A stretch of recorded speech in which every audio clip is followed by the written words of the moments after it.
si es verdad este cuentito, que hoy tenemos otra forma de derecho. Es razonable pensar, como pensaron los Borbones en el siglo XVIII y como pensaron nuestros padres fundadores en el siglo XIX, que si el derecho funciona de otra manera y por lo tanto los jueces funcionan de otra manera, los jueces necesitan otras actitudes, aptitudes y conocimientos.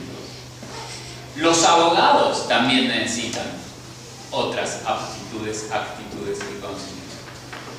Y en algún momento alguien se va a dar cuenta que eso se forma en algún lugar.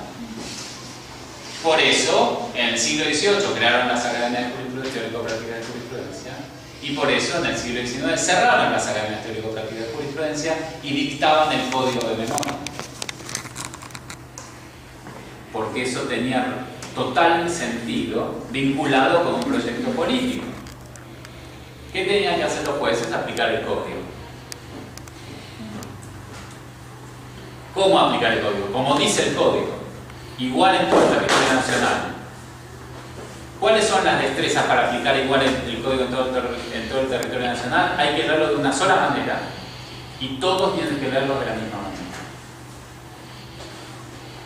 Y eso da seguridad jurídica. Ahora la pregunta es, si hoy el derecho está, si la política está, si la cultura jurídica está, judicializada la política, politizada en el mejor de los sentidos la justicia, constitucionalizado el derecho, fragmentado los códigos, globalizado el derecho. ¿A ustedes les parece que podemos seguir dando clases como si estuviéramos en 1870 o 1910? Entonces, este curso es en algún sentido es procíclico, es lo que debería pasar. No, es totalmente hegemónico, porque yo diría hoy, el derecho que hay ahí afuera requiere de este curso, no requiere del anterior.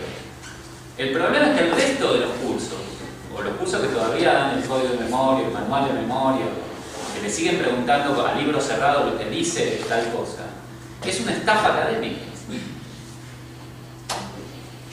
¿O ustedes piensan que puedo seguir sabiendo sociedades comerciales en la Argentina globalizada de hoy con la ley de sociedad?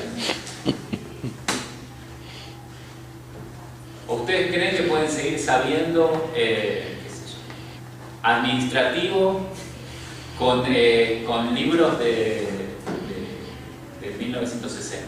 De Mágico. Casaña.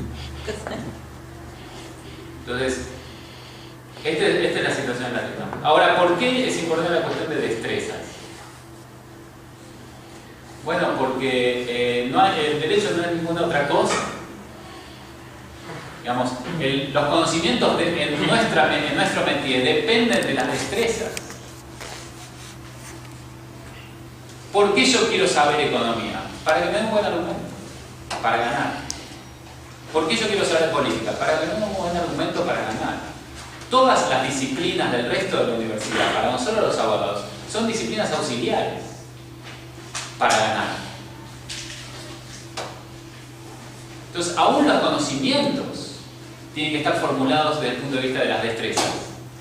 ¿A mí qué me importa lo que dice en la última teoría de la no sé qué, de la acción que sacó un tipo en el Max Planck Institute? Nada. Nada. ¿Me sirve para persuadir al juez o no me sirve para persuadir al juez? Ese es mi rol. Somos una profesión. Para eso nos dan un monopolio, para eso nos pagan, para eso estamos acá. ¿Por qué antes los conocimientos eran suficientes? ¿Por qué eran las destrezas? ¿Qué había que saber? Lo que decía el código. Rápido y bien. Eso era todo. Era más fácil. Era una aldeíta Buenos Aires. La Argentina ni hablar.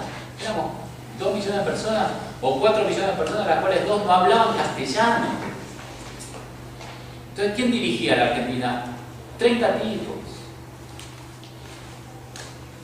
Y estaban totalmente de acuerdo con las cosas centrales del derecho de propiedad y cómo se distribuía el poder en la Argentina.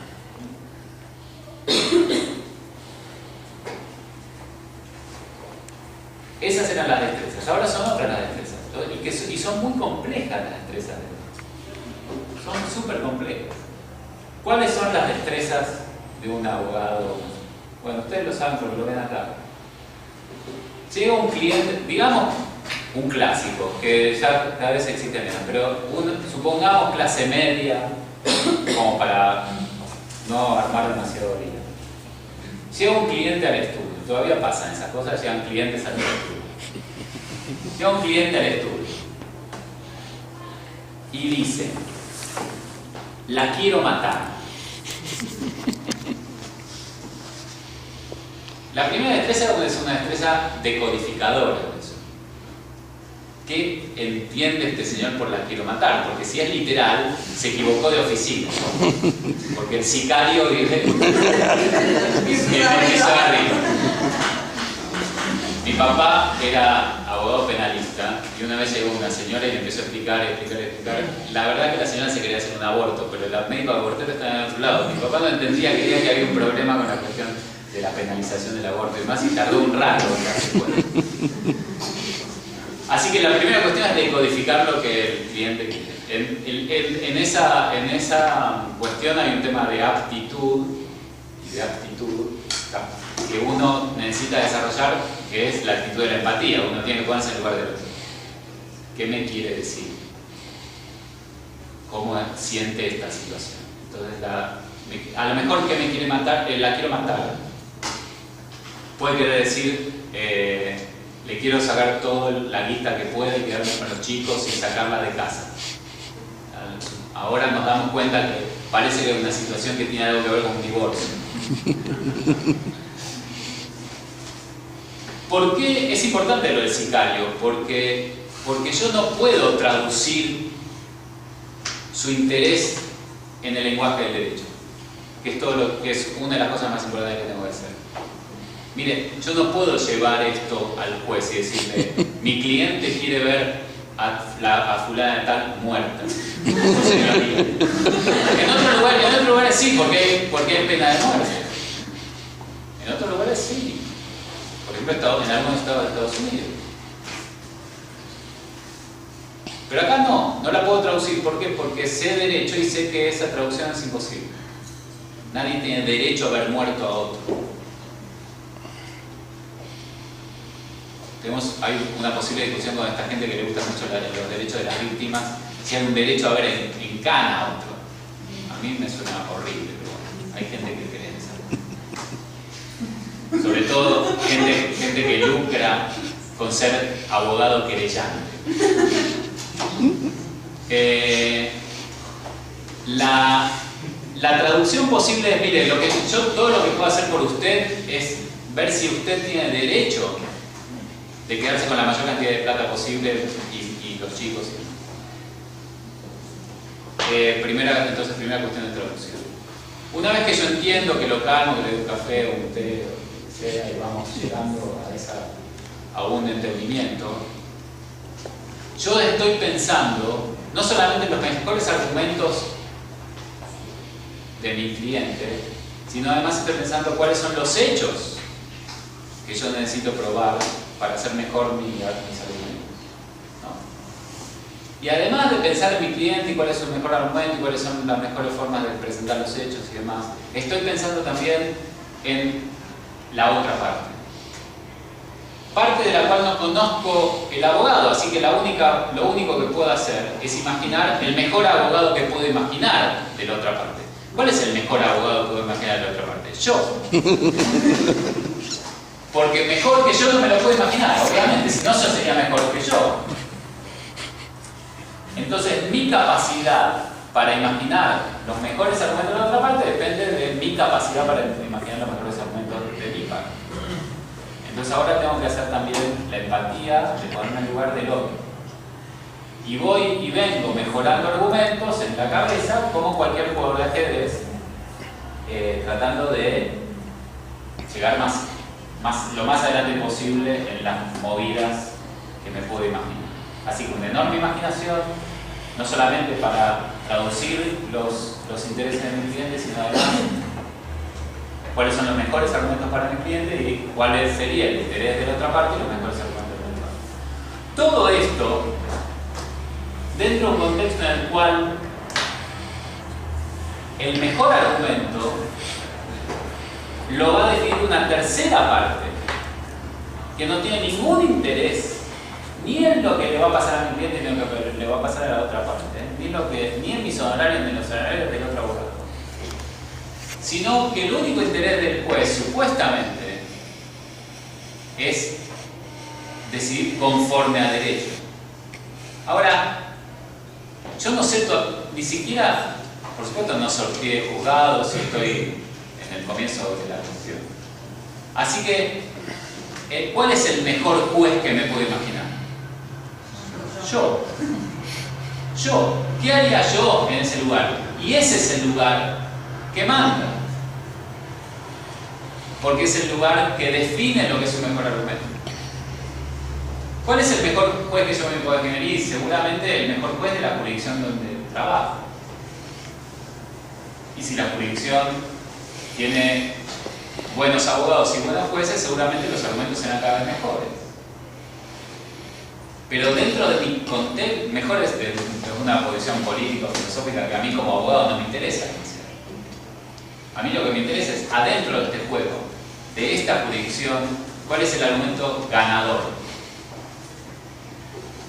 ¿Cuál es el argumento ganador? Ahora, lo maravilloso de todo esto es que el argumento ganador depende de lo que yo me imagine que va a pensar un juez que no conozco, o una jueza que no conozco. Entonces, ¿qué es eso? Bueno, insisto, depende del contexto en el que esté trabajando. Hace unos cuantos años, los abogados ni tenían que pensar en esto.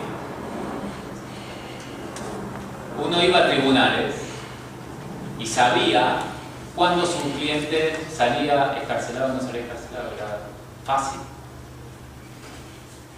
Era fácil. No había mucha conversación. Eran una familia judicial.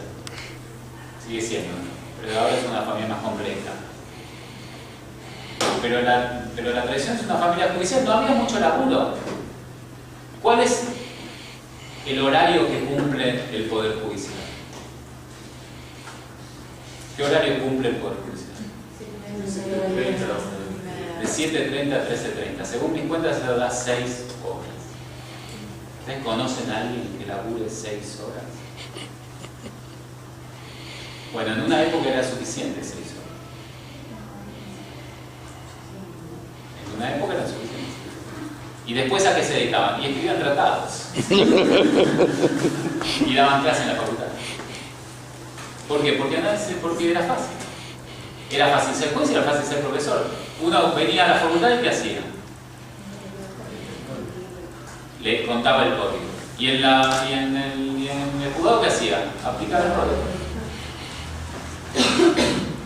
Muy sencillo. Por eso tenían tiempo para hacer todas las cosas que hacían. Hoy la cosa no está así. Está mucho más compleja. Entonces el problema que tenemos hoy es que los argentinos cambiamos la concepción de la política y por lo tanto la concepción del derecho. Al cambiar la concepción del derecho cambió el rol de los jueces. Al cambiar el rol de los jueces cambió el rol de los abogados. Pero la facultad no se enteró. Todavía.